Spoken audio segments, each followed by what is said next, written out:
Quel bonheur de recevoir l'un des plus grands interprètes de la chanson française, Henri Salvador, qui revient avec un nouvel album, Ma chère est tendre. Ici, ma chère est tendre, les choses n'ont pas changé. Dans le sac et la cendre, j'ai presque tout laissé. Plus rien ne peut surprendre mon cœur envisagé. La vie sans nous attendre l'avait déjà tracé. J'avoue, ma chère et tendre, que sans me renoncer, dans le sac et la cendre, j'ai vu quelques regrets, mais nul ne peut comprendre les hier et le passé. Je ne rêve que de t'entendre, je ne veux que t'embrasser, ma chère et tendre. Merci, Henri Salvador. On aurait presque envie de vous renvoyer le compliment, mon cher et tendre. Hein? C'est un disque cher et tendre à la fois. C'est vrai. Oui. Bah ça c'est très gentil, ça me fait plaisir. Vous savez, j'ai mis tout mon cœur dans ce disque-là, et je voulais absolument ne pas faire moins bien, faire égal ou alors mieux que celui d'avant. Si on vous dit que vous avez réussi, parce que quel plaisir d'écouter J'ai tant rêvé quand un artiste sans toi. On va égrener au cours de cette belle émission de votre présence sur TV5 quelques-uns de ces beaux refrains, les nouveaux d'Henri Salvador. Et Ma chère est tendre, on va vous voir en studio, l'enregistrement. Oui. Ça s'est passé comment? Ah ben vous savez, ça n'a pas été facile, évidemment. On a eu plein de soucis, mais enfin, le résultat est là. Hein. Je suis ravi de ça. Et vous avez retrouvé Kerenan, vous avez retrouvé vos auteurs fétiches. Oui. Ah bah oui, je peux pas m'en séparer parce que ce sont des gens qui sont solides. Hein. Ouais. Et dans ces paroles, dans cette chanson d'amour qui se susurre, c'est le crooner qui chante. Voilà. Ah, j'ai atteint enfin mon but. J'ai toujours rêvé de faire le crooner, et même maintenant, je peux m'extasier et dire tout l'amour à l'être aimé. Grâce à ce chant avec vue qui m'a ouvert la porte. Hein. Ouais. Quel bonheur, Henri Salvador. L'avait déjà tracé. J'avoue, ma chère et tendre, que sans me renoncer, dans le sac et la cendre, j'ai vu quelques regrets, mais nul ne peut comprendre les hier et le passé. Je ne rêve que de t'entendre, je ne veux que t'embrasser, ma chère et tendre. C'est des paroles qu'on aurait aimé dire, hein? C'est ce que vous dites à votre femme aimée aujourd'hui. Non, attendez, moi je suis l'ambassadeur des mots de Kerenan. Hein. Alors donc, vous me flattez beaucoup, parce que, évidemment, moi j'essaye, quand je chante, de mettre tout le sentiment pour mettre en valeur ces mots qui sont tellement délicieux, parce qu'elle écrit merveilleusement bien, cette petite. Pour moi, c'est l'avant-garde de la chanson française. Il y a autant des beaux mots, c'est-à-dire qu'on a l'impression que c'est l'amour des mots, Henri Salvador. Le sac et la cendre. Écoutez, on entend peur, on n'a jamais entendu ça dans une chanson. C'est ravissant. Elle a des trouvailles merveilleuses. J'ai presque envie de dire, vous êtes devenu un chanteur de charme. Mais je suis un chanteur de charme. J'ai toujours été, mais évidemment, j'avais une nature comique, alors j'en ai profité pour faire un peu de la chanson commerciale pour manger. Oui, vous avez bien mangé, on verra. Oui. Hein, et maintenant, je peux au moins susurrer des belles chansons. Alors, vous allez évidemment avec de jeunes auteurs comme Kerenan et d'autres, mais aussi des classiques. Oui. Hein, Guy Béard. Guy Béard, parce que j'ai retrouvé cette chanson, parce que c'est un ami qui écrit très bien les paroles pour les blues. Je l'ai fait venir à la maison parce que vous savez que ce qui va le mieux au blues, c'est l'argot. Et ce type, il écrivait des chansons pour Moustache, vous savez. Alors je l'ai fait venir, mais il était venu avec un CD que j'ai écouté, et dans ce CD, j'ai dit, mais qu'est-ce que c'est que ça? Il me dit, mais c'est Béard. Je dis, c'est pas vrai. Alors j'ai dit, bah écoute, si ça ne te dérange pas, je vais la faire. Parce qu'il l'avait fait aussi en samba. Hein. C'est pas de moi l'idée de samba. Et ça met en valeur ces mots de Béard, parce que c'est un extraordinaire parolier, lui. Hein. Et je suis ravi de l'avoir fait parce que c'est une chanson qui a de la gueule, moi, je trouve. C'est vous, oui. Henri Salvador. Ce qu'il y a de bon en vous, c'est vous. Tout le reste ne vaut rien du tout. Tout ce qu'il y a autour n'est que matière à discours. Tout le reste, je me tais, c'est vous. Quand je vais à notre rendez-vous, je me dis ce que les gens sont fous de ne pas venir avec moi. C'est vrai qu'ils ne savent pas ce que c'est que d'être auprès de vous. Certains me disent du mal de vous, mais vous voyez bien que je m'en fous. Tout le bien et tout le mal s'additionne, c'est normal. Ce qu'il en sort de meilleur, c'est vous. Quelle belle chanson, hein, et avec cet accompagnement un peu bossa nova. Hein, oui, c'est évidemment c'est sorti de l'univers de Béard, mais je trouve que l'univers salvadorien va très bien à cette chanson. Il y a un univers salvadorien. Ben oui, c'est-à-dire que une vision salvadorienne des choses. Enfin, là, c'est plus chaleureux, c'est exotique. Donc, ça a pris un petit air exotique et ça a bronzé, pour ainsi dire, les paroles de Béard.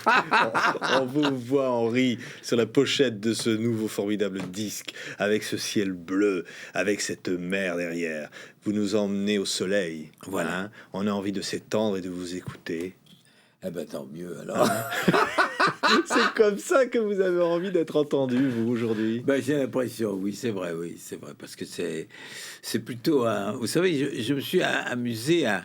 J'ai été très difficile pour les paroles, hein, parce que vraiment, je trouve que l'importance de la parole française, parce que la langue française est un chef-d'œuvre.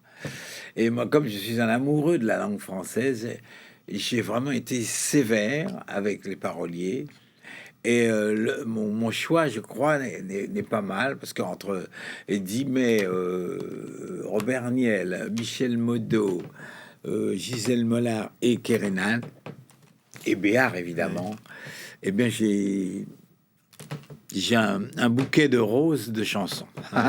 On voit là Bernard Dimet et 2 chansons de ce magnifique poète de Montmartre qui nous a quittés. Oui, oui. Hein, on reparlera de lui tout à l'heure dans cette émission pour parler bien sûr de Syracuse. Oui, oui. Mais quel bonheur, Henri, de ce qui vous arrive depuis ces 2 disques. Hein, si on revient en arrière, on va se souvenir de quelques moments de triomphe. Regardez. Vous savez, je suis un peu peiné parce que si les Français avaient été plus dociles, il y a longtemps que j'aurais commencé à faire des chansons comme ça, mais ce n'était pas le moment. Alors, voyez, là, le grand retour, hein, Henri Salvador est arrivé, regardez.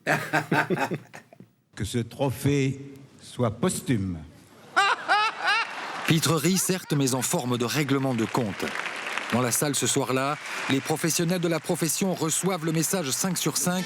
Salvador est toujours vivant, quoi qu'ils aient cru. Celui d'aujourd'hui. Alors, question, la vie commencerait-elle à 83 ans? Du jour au lendemain, cet artiste estimable et sympathique, certes, mais qui paraissait appartenir au monde du noir et blanc de papa et qui n'avait pas un seul concert prévu pour l'année à venir, voit tous les petits journalistes revenir vers lui, et ce, quelles que soient les raisons. Je suis le Mathusalem à la mort de Trenet. Je me souviens, un journaliste qui m'a dit, vous savez, maintenant, c'est vous le plus vieux. Oh là là, ça m'a fait un seul coup. À la base de cette résurrection, il y a d'abord bien sûr une rencontre avec cette jeune auteur-compositeur et sa chanson. Je voudrais de la lumière, comme en Nouvelle-Angleterre. Cette chanson, ce tube, toutes les maisons de disques de la place de Paris vont le recevoir et le refuser. Salvador qui, le vieux? Alors il faut être un fou pour le produire. Quant au showbiz, il finira par dire « Salvador, mais c'est nous qui l'avons sorti de l'ombre ». Vous verrez. C'est ce qui risque d'arriver, Henri. Hein, C'était on va très dire que le amusant. showbiz vous a sauvé, mais c'est pas vrai. Non, pas du tout. C'est moi qui ai sauvé le showbiz. Parce qu'ils ont tous refusé. C'est une honte. D'ailleurs, Ouais. vous savez que la moindre des choses que doit faire une maison de disques quand elle reçoit quelque chose, c'est d'écouter d'abord. Après, on peut parler. Ouais. Mais là, ils n'ont même pas voulu écouter. Ça, c'est scandaleux, quoi. Ils n'ont Ouais. pas fait Et leur métier. maintenant, hein, l'ANIC, hein, Mais vous les avez le tous à pire, vos c'est pieds, que là. Hein. Après, ils m'ont couru après, mais je dis, qu'est-ce que vous voulez? Vous avez refusé, hein? Ouais. Alors, ils ressortent les anciens morceaux. Ah ils oui, vous remettent, ça, ils ont hein. fait des compilations et tout, vous savez, pour rattraper. Mais on ne rattrape pas Ouais. quand le cheval est parti. Et tout ça, on le disait dans ce reportage, est arrivé avec cette chanson magnifique. C'était déjà un classique, donc c'est Jardin d'hiver. Jardin d'hiver, Hein, on va vous voir sur ces images, ce beau clip. Vous nous avez entraîné dans un univers étonnant. Hein. Ah oui, oui, les mots de Kerenan sont ravissants. Je voudrais du soleil vert, des dentelles et des théières, des photos de bord de mer dans mon jardin d'hiver. Je voudrais de la lumière, comme en Nouvelle-Angleterre. Je veux changer d'atmosphère dans mon jardin d'hiver. Ta robe à fleurs sous la pluie de novembre, mes mains qui courent, je n'en peux plus de t'attendre. Les années passent, qu'il est loin l'âge tendre, nul ne peut nous entendre. Il y a sur le nouvel album Henri Salvador une chanson qui dit: quand un artiste a le cœur triste, il ne doit pas vous le montrer, il entre en piste dans un sourire cachant le pire, la fin d'un grand rêve étoilé qui se déchire. Oui.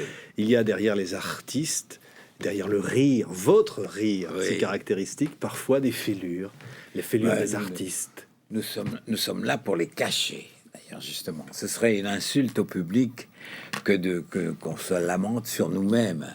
Parce qu'en fin de compte, quand le client est venu, il a payé sa place, il vient justement pour que nous enlevions ses soucis.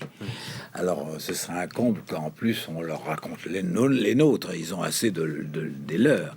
Et moi, je suis ravi quand j'ai fait un tour de chant et que je vois les gens se lever en partant avec un sourire ébahi en disant: ah, on a passé une bonne soirée. Et ben ça, c'est ma récompense. Ça, c'est merveilleux. Et il nous est interdit de raconter nos malheurs. Ça, c'est vrai, ça. Ah, regardez, c'est quelques instants d'images d'archives Henri Salvador. Regardez. Je leur souhaite, moi, aux Français, d'abord, qu'ils se marrent. Vous ne pouviez pas vous en empêcher. Non, parce que vous savez, depuis que je suis gosse, j'ai commencé comme ça. Je faisais rire mes parents, après mes frères et sœurs, et puis après à l'école. Et même quand j'étais à Paris, quand je travaillais dans les maisons où je faisais des paquets, ou bien que j'étais chez le coiffeur, je faisais toujours rire les gens. Et il s'est trouvé une chose extraordinaire, c'est que la première fois où je me suis trouvé sur une scène, et j'ai trouvé ça très facile parce que j'avais toujours fait ça. Donc, c'est pas un métier que j'ai appris, c'est naturel. Donc, j'ai une vie absolument improvisée, moi. Tout ce que j'ai fait avant a emmené des choses qui m'étaient faciles à faire. Ce qui fait que lorsque je me suis trouvé sur une scène, je me souviens avoir dit à Paul Misraki, la première fois que je suis allé sur scène avec l'Orchestre Aventura, je finis mon tour de chant, je lui ai dit: mais c'est ça le musical? Il me dit oui. Mais je dis: mais si j'avais su, j'aurais fait plus tôt. Parce qu'évidemment, quand j'ai fait du cabaret, j'en ai fait pendant 12 ans avec Bourvil, seulement on faisait 5 cabarets par jour. Eh bien, il fallait arriver à faire taire les gens, parce qu'au cabaret, les types, il mange, il est amoureux, il boit, il n'en a rien à foutre de ce qui va se passer. Et si vous arrivez à les faire taire, alors là, vous gagnez. Et c'est la meilleure école, c'est le cabaret. Et après, quand je suis allé sur scène, j'étais surpris parce que les gens, ils sont assis, ils ne disent rien, ils sont en noir, et il n'y a que dans Dieu que pour vous. Et j'ai trouvé ça d'une facilité effrayante, c'est extraordinaire. Et après, je me suis habitué. Enfin, vraiment, je vous assure que lorsque je suis sur scène, je suis vraiment chez moi. Parce que de ces souvenirs de cette enfance en Guyane, de votre maman, de ces souvenirs, vous avez beaucoup appris de cette enfance pour la suite. Ça vous a donné envie d'être artiste déjà à ce moment-là? Non, pas du tout, parce que je me souviens, mon père m'avait emmené au cinéma et j'avais vu un film de Charlot. Et j'avais été enthousiasmé. J'ai dit que ce type qui faisait rire les gens. Et c'était pour ainsi dire ma nature que je retrouvais sur l'écran. Et déjà que ça commençait à tourner. Mais au départ, j'ai d'abord été musicien, vous savez. Donc j'étais devant la scène, devant les gens, mais je n'osais pas encore. Et puis un jour, c'est un pianiste qui me dit, mais dis-moi, toi qui as une si jolie voix, essaye un jour de chanter. Alors je me suis mis à chanter et les gens m'ont écouté, ils m'ont applaudi. Et j'ai dit, mais c'est facile alors, en fin de compte. Mais vous alliez à Pigalle pour chercher les contrats, je crois. Oui, mais ça c'est après que j'accompagnais Django Reinhardt. Et un jour, il me dit, tiens, on va aller à Montmartre, on va aller faire un bœuf. Je savais pas ce que c'était. Et on s'est retrouvés là. Il m'amène dans un endroit, dans une sorte de cabaret, et il y avait plein de musiciens noirs et des types qui jouaient vraiment très bien. Alors je me suis mis à jouer avec eux et je n'ai su que 15 ans ou 20 ans plus tard, on m'a dit, mais tu sais avec qui tu jouais là? Je dis non, qui c'était? Eh ben moi, tu jouais avec Lester Young, Coleman Hawkins, Benny Carter. C'était tous les cracks des gens qui sont très en avance, qui ont laissé d'ailleurs des souvenirs extraordinaires. Et j'étais surpris, je me dis, j'ai joué avec ces gens-là, je ne savais même pas qui c'était. C'était des types, vous savez. Et ce qui me désolait un peu, c'est que ces gens-là se tuaient en croyant que la vie, c'était de boire, manger, ne pas dormir, faire la fête. Et c'était triste parce que c'était des génies, ces gens-là. Musicalement, c'était des types énormes. Et ils croyaient, parce que évidemment dans leur pays ils souffraient terriblement, et là ils arrivaient en France, les femmes c'était facile pour eux, on leur demandait des dédicaces, on les écoutait, et alors ils croyaient que c'était ça la vie. Malheureusement ils étaient en train de se tuer en buvant et en mangeant, en ne faisant pas ce qu'il fallait faire pour garder ce secret qu'ils avaient, ce talent, quoi. Le jazz, bien sûr. Mais je voudrais vous faire entendre quelque chose, Henri. Un petit air, mais ça va vous rappeler tout de suite un personnage qui a aussi marqué votre carrière d'une certaine façon. Non.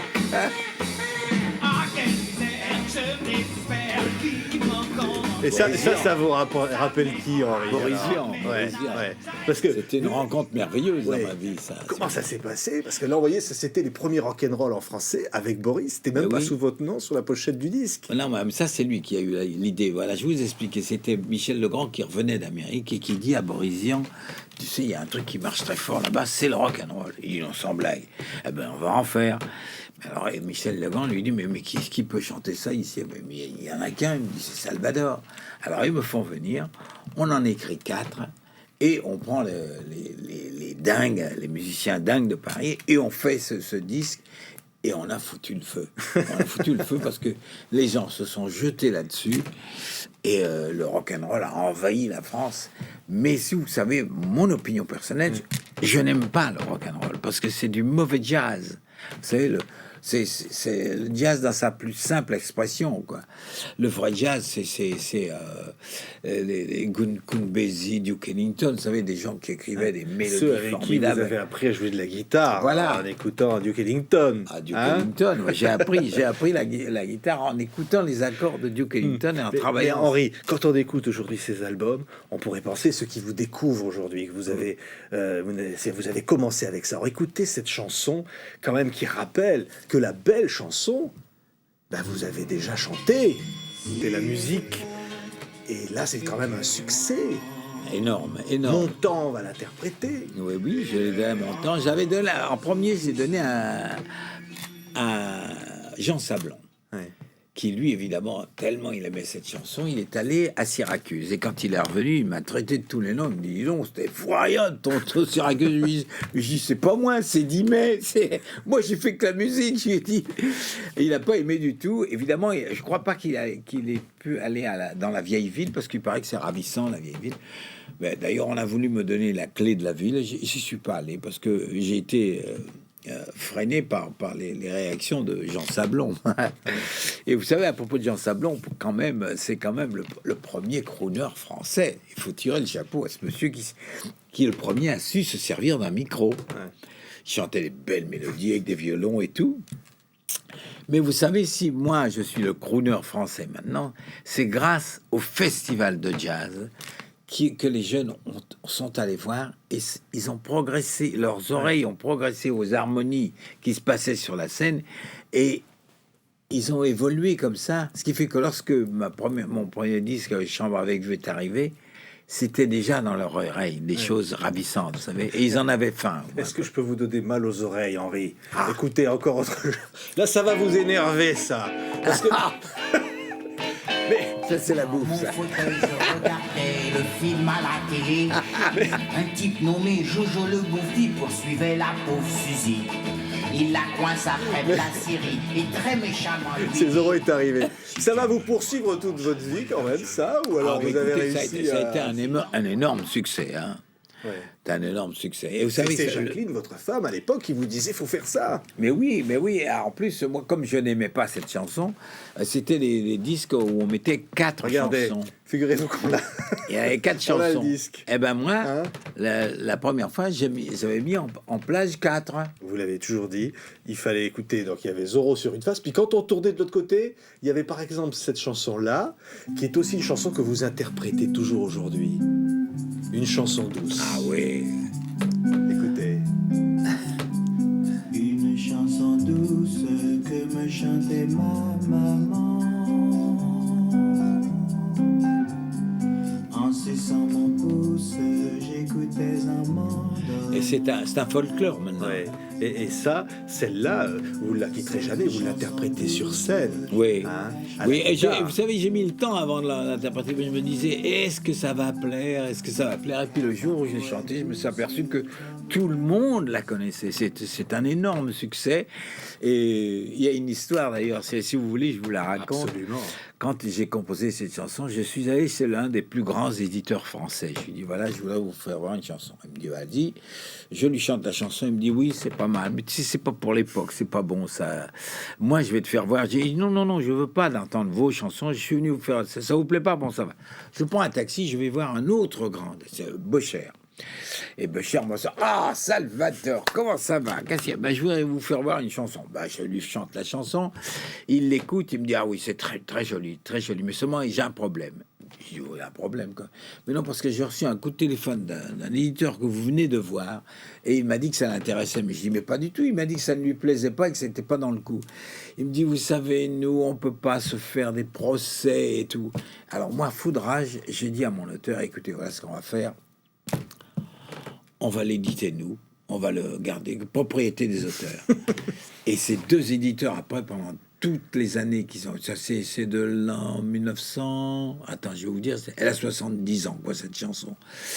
Eh bien, ils m'ont couru après pour essayer de la rattraper. J'ai dit, ah non, vous n'avez pas voulu, c'est fini. Et c'est un truc qui nous a rapporté une fortune. Et qui vous a permis, Henri, on va voir encore des images. Et vous savez, c'était dans un film de Spielberg. Spielberg l'a mis dans un film. Ouais. Enfin, des images, parce que grâce à tout ça, vous avez grâce à vous à manger, puis vous avez pris du bon temps. On va voir des images. Regardez, Henri, ce que vous aimez faire quand même, quand vous pouvez. Ouais, ça, c'est bon, je préfère les boules. Et ça, vous continuez à jouer aux boules? Oui. Enfin, ça me fatigue plus maintenant que dans le temps. Mais qu'est-ce qui vous a passionné dans ce... Vous avez gagné des championnats, hein? J'ai gagné des championnats, mais vous savez, il faut savoir... il faut être avec de très bons équipiers. Ouais. Vous savez, si vous avez des gens... Et vous savez, ça n'a l'air de rien, mais une partie de pétanque de haut niveau, il y a une tension, vous ne pouvez pas vous savoir, vous êtes comme ça, hein, parce que chaque boule compte, mais il faut le faire à haut niveau, parce que la partie de rigolade comme ça, entre les copains, non, c'est pas bon ça. Il faut jouer sérieusement. Ouais. Permettez-nous d'aller dans votre chambre avec vous quelques instants. Une des plus belles chansons de votre avant-dernier disque. Oui, oui. Et on s'envole avec vous dans les airs. Ça, c'est gentil.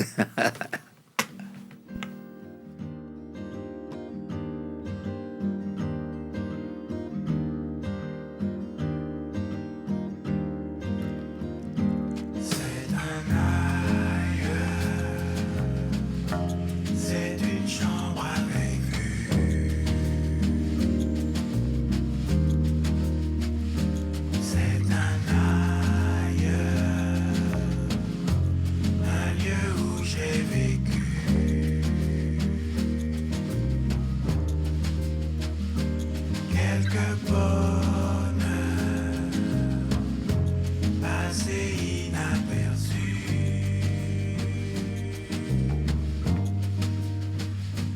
Quelques douceurs.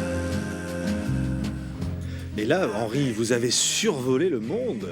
Vous savez, c'est grâce aux gens qui ont fait le clip, avec des photos, ils sont arrivés à faire voler un avion, et ça a donné une extension formidable à ces photos qui ne bougent pas, quoi.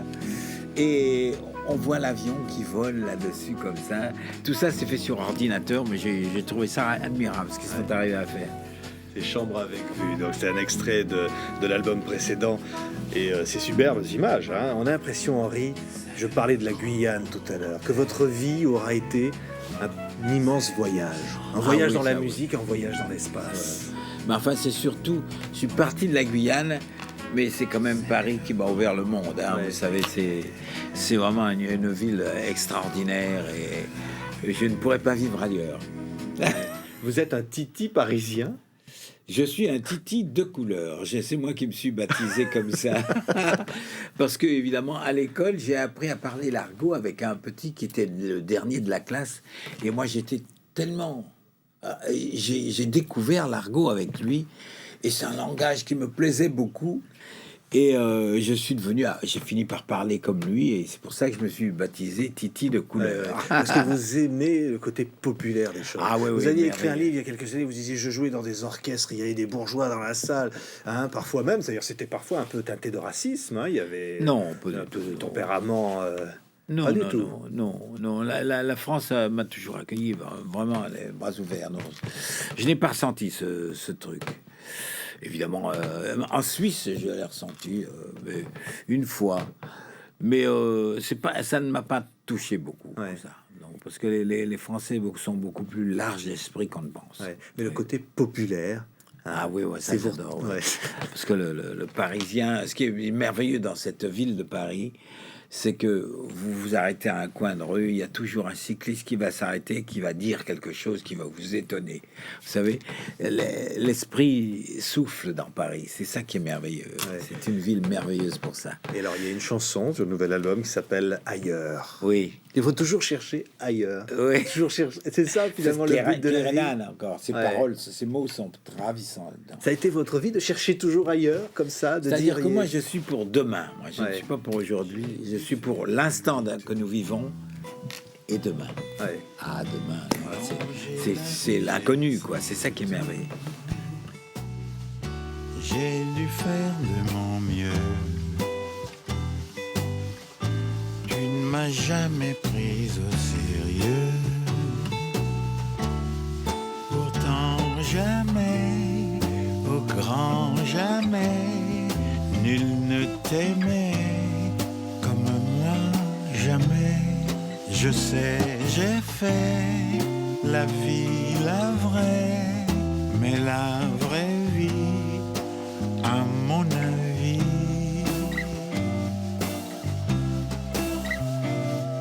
est ailleurs où vivent les sirènes. C'est ça le rêve, finalement. Vous dites, j'ai vu dans cette chanson, belle parole, j'ai vécu la vraie vie, mais quand même. Oui. Hein, ça veut dire il y a toujours un demain. Oui, il y a toujours un demain, oui, c'est vrai.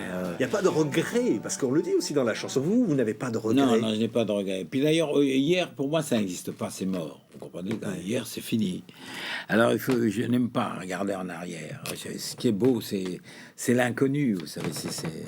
Ouais. C'est merveilleux. Moi, c'est l'attrait de la vie pour moi, c'est demain. C'est toujours demain. C'est ça qui est. L'attrait de la vie, c'est les gens. C'est les gens qui vous aiment, qui vous donnent beaucoup d'amour, qui vous arrêtent dans la rue, qui ont l'impression de vous avoir toujours connu. Et ils sont charmants. Et puis alors, des fois, vous savez, quand je marche dans la rue, j'ai l'impression d'être un peu le soleil, parce que je vois des gens qui sont comme ça, l'air triste, ils lèvent les yeux, ils me voient et ils sourient. Alors là, j'ai l'impression que je suis le rayon de soleil qu'il est. Parce qu'il pense et il dit, ce type, il m'a fait rêver, il m'a fait rire, c'est merveilleux, quoi. Et il vous demande, quel est votre secret, Henri? On aimerait bien être comme vous à votre âge. On dira pas votre âge, mais bon. Mais on pouvait le dire, ça ne me gêne pas, parce que de toute façon, il faut l'accepter. Hein. Oui. C'est combien maintenant? 86. Oui. Et alors, le secret, vous allez enfin nous le révéler. Dans 4 ans, ça fait 90. Ça, c'est emmerdant. Qu'est-ce que vous allez faire pour vos 90? Ah, je me le demande. Le Parc des Princes? Je ne sais pas. Non, mais ça m'énerve. Je ne me demande si j'aurai encore ma voix, parce que le miracle, c'est super. Le miracle, c'est que je l'ai encore. J'ai ma voix que j'avais 17 ans. Mais à 90 ans, j'ai bien peur, parce que souvent, la plupart du temps, je vois des chanteurs qui commencent à faire et ça, c'est vraiment un signe de vieillesse. Jamais moi, non. Jamais le tour de chant de trop. Un jour, vous direz stop. Ouais. Même si on vous y pousse sur la scène.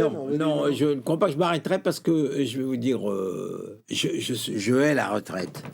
Et je vous assure que ce métier, tant que vous pouvez écrire une nouvelle chanson, la chanter devant le public, eh bien, il y a un attrait, il y a quelque chose, on se dit, demain, qu'est-ce que je vais faire?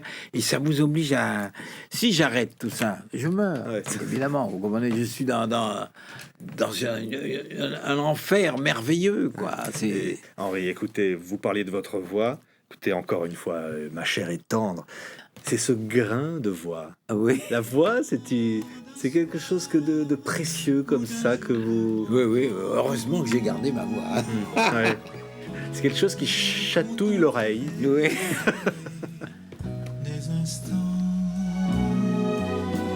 mon jardin vide est un bonheur solide. Je n'en dirai pas plus. Henri Salvador, en vous remerciant de ce bon moment. C'est moi qui vous remercie, vous vous rendez compte? Sur TV5, c'est le monde entier que vous m'offrez, là. Vous vous rendez compte? Des plus beaux moments de la vie, il y en a eu beaucoup. Oui. Est-ce qu'il y en a qui restent plus que d'autres? Oh, il y en a toujours, Mais est-ce que vous en avez qui vous reviennent comme ça? Quand, par exemple, vous allez monter sur la scène du Palais des Congrès, avec 50 et quelques musiciens, ça va être le tout Paris sera à vos pieds. Ah, ça sera merveilleux, ça va être un moment merveilleux, ça. Je vois déjà l'accueil, c'est très émouvant. Ouais. Avec un grand orchestre. Et oui. C'est du musical. C'est le vrai. Ouais. Le vrai musical. Le musical qui vous faisait rêver tout petit. Mais oui, vous vous rendez compte. Et moi, je pense toujours à mon idole Maurice Chevalier, qui lui a eu tout dans sa vie. C'était un monsieur extraordinaire. Et je vois que je m'en approche un peu, quoi. C'est merveilleux. Qu'est-ce qui vous manquerait pour avoir tout? Ah, mais il me manque rien. Moi, je ne suis Vous pas... avez tout eu. Je ne suis pas un ambitieux, non, sans blague. Ça me convient très bien. mais alors, vous diriez que vous avez tout eu dans la vie? L'amour, la chanson, les amis? Oui, c'est vrai. C'est vrai, j'ai un gros vénard, vraiment. Et puis, je suis très content de mon sort. Je ne vais pas me plaindre. Mais allez, on vous offre... Ça, c'est le cadeau TV5. Vous avez la possibilité de choisir quelque chose de plus. Qu'est-ce que vous prenez? Ah, bah ça, je me le demande. Alors. Non, vraiment, je suis comblé. Vous m'avez fait la fête, là. C'est merveilleux. Je vous remercie. Il y a ça. Regardez. Hein, c'est extraordinaire. Écoutez. Une fois, une belle histoire. Hein, Une chanson douce. c'est une peluche. C'est pour les petits-enfants. Et alors, il y a plein de choses. Ah oui, il raconte des histoires. Je rigole, je fais le bruit du cheval. Écoutez ça.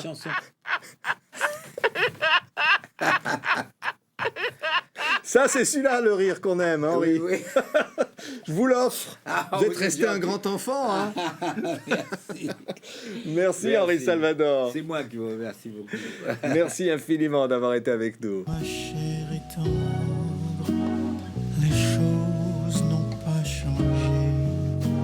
Dans le sac et la cendre, j'ai presque tout laissé. Plus rien ne peut surprendre mon cœur envisagé. Je suis prêt à t'attendre, ma chère et tendre.